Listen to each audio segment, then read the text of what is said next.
So guys, can you tell me what is your name and what is your work? What you do here and why? No, my name is Neto.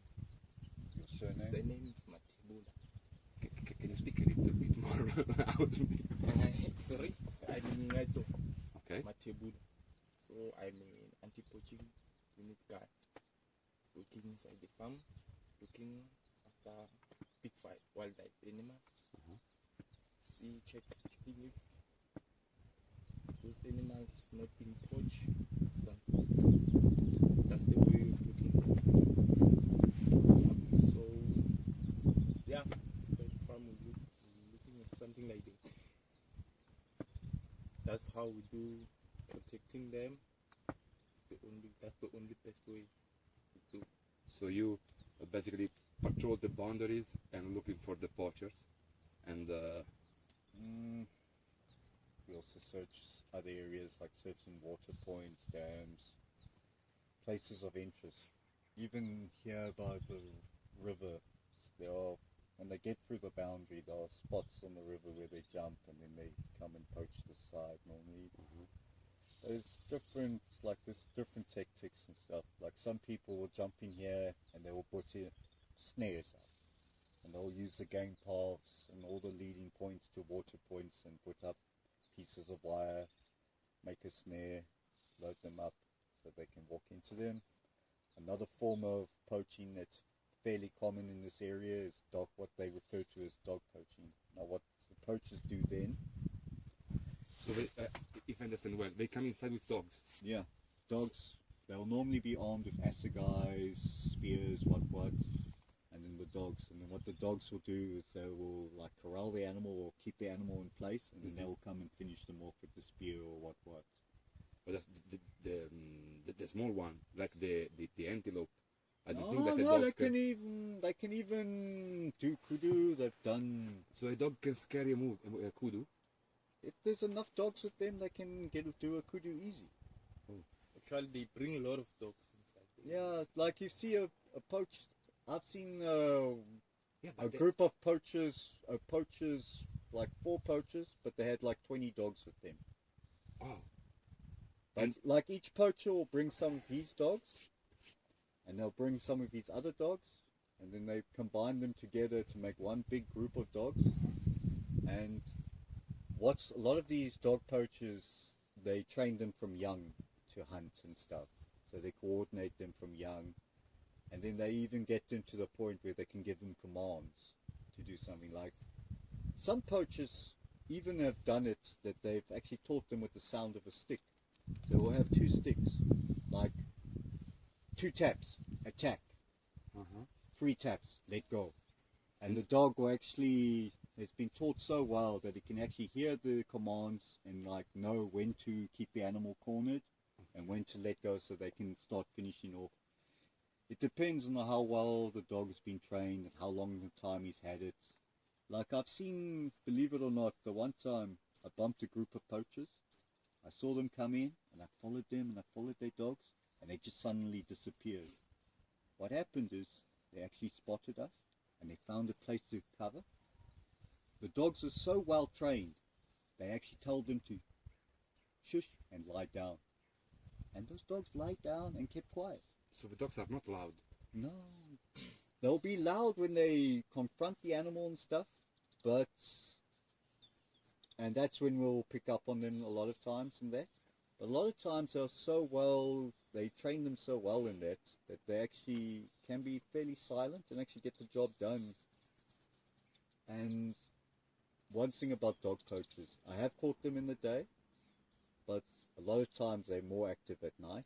So it's also that, like in the daytime we're looking for rhino poachers, and at night then the dog poachers rock up, you know.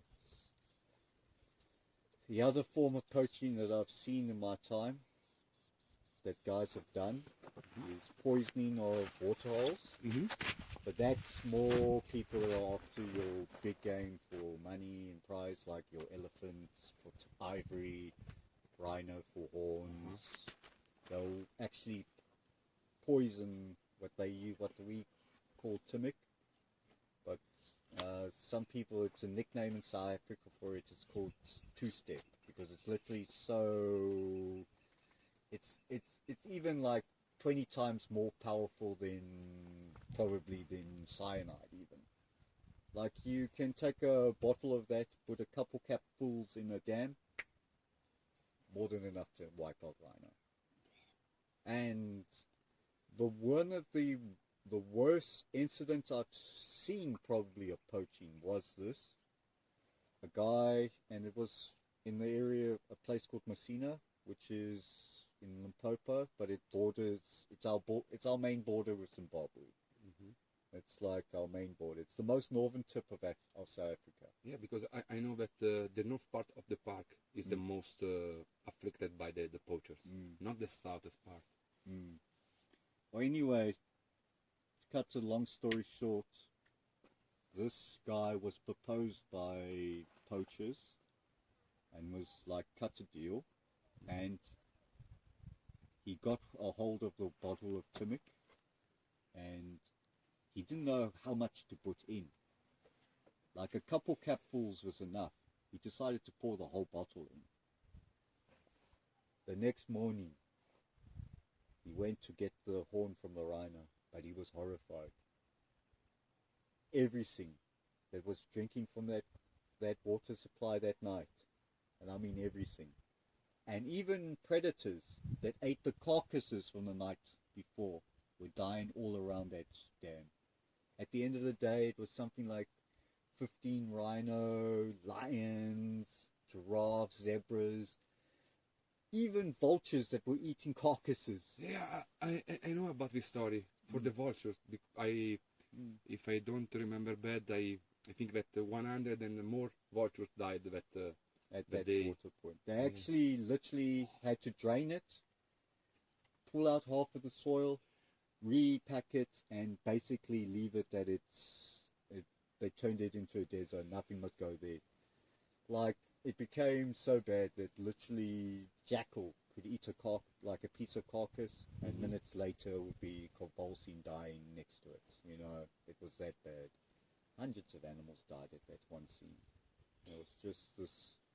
Caused the guy, and the crazy part is he got some horns, went to the guy, tuned him what happened, gave him the horns. The guy said he'll pay him later.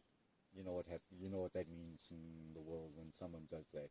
He grabbed the horns, went away, left him to get caught, and sold the horns anyway, without him getting any compensation for what he effed up. And this guy was catched, or it's free now? The guy that did the poisoning was apprehended for what his involvement, but the story happened like back in 2004, so I'm not sure, like, in the years that have followed afterwards, like, did the main kingpin now finally get caught himself? Did the people that proposed him and the ones that like went up and got him involved got nailed themselves? I hope they did. There's a lot of people that I hope did, because a lot of times people say it's the poachers and stuff. I'd say it's the syndicates and that, the ones that go up to the people, know they're from a poor community, and, you know, coerce them and eventually get them to. Those are like the most evil of the evil for me, because they are the ones at the heart, the root. Like, essentially for eons in this country of ours, rhino didn't really have any worth to a black person. It was an animal that they saw in the bush. There was no reason to harm it, or they don't really eat it, so leave it alone, what. But now these people that, because of the trade, and put now value on it, and found people in communities that are with high unemployment and what, are the ones that are the real, because they know are now going up to them and coercing them into the trade. You know, with the promise of more money in one night's work than what you're going to earn in the next year or so, type value. Okay. And to become an anti-poacher, what is the path that you have to do? Well, at my company, when you first join up with them, you have to go what they call a training course. And they'll basically, how many months? It is 6 weeks. 6-week course. But that period, then they get their firearms training, they get trained to track all the different, some of the things we have to know is like different spurs, different which directions they head to, like. But you're more focused about the human tracks or the wildlife tracks? Both. Both of them. Okay. Listen, if you're going to protect rhino, you must first know how to follow and find them in the first place. It's like, it's pointless if you find some tracks and you get lost on it and you never find the rhino. You've got to learn where he lays, the signs, like in like rhino scratching posts, fresh mud. Okay, they're close by, you start following, because if you don't know these basic things, the chances of you finding rhino in the first place diminish quite vastly. And the best way to protect something is to actually find, know where they're located, know where they hang out, where is his region. Alright, like this one, alright, he hangs out between this dam, and this area. This is this bull's territory. Okay, I found fresh dung this side. I found fresh boar. It's heading eastwards. He's probably going to go towards that dam. Then I know, all right, when I head to that dam, I find the rhino. It's true, or it's a legend that some poachers come inside the park without their shoes to don't let the truck on the ground? Honestly, I don't know. In my whole time, I've only caught one suspect without shoes, and that was a fish poacher. He wasn't poached, he was like fishing without permission at a dam, catching fish and stuff. Inside the park? No, this was at a game farm. Ah, okay. But the park itself, I've only worked this piece here, so I've poachers with dogs poaching in the middle of a rainstorm. In the middle of a rainstorm, it's thundering, it's coming down, but they get to that warthog, killed the warthog, took it in the rain, and it's a tactic some of them will use because most security would be like, well, it's raining now, nobody will come out. Oh no, this must be safe now. They take advantage of that situation. There's even been an incident where a rhino got done in a thunderstorm as well. The team couldn't hear the gunshot because of the thunder and stuff. I understand. And then he... So the poacher, basically they are active both in the day and during the night. I've caught them at both periods. But all right, the only ones that I purely caught at night were rhino poachers. But dog poachers, I've caught them in the day and night. And snare poachers is predominantly the day.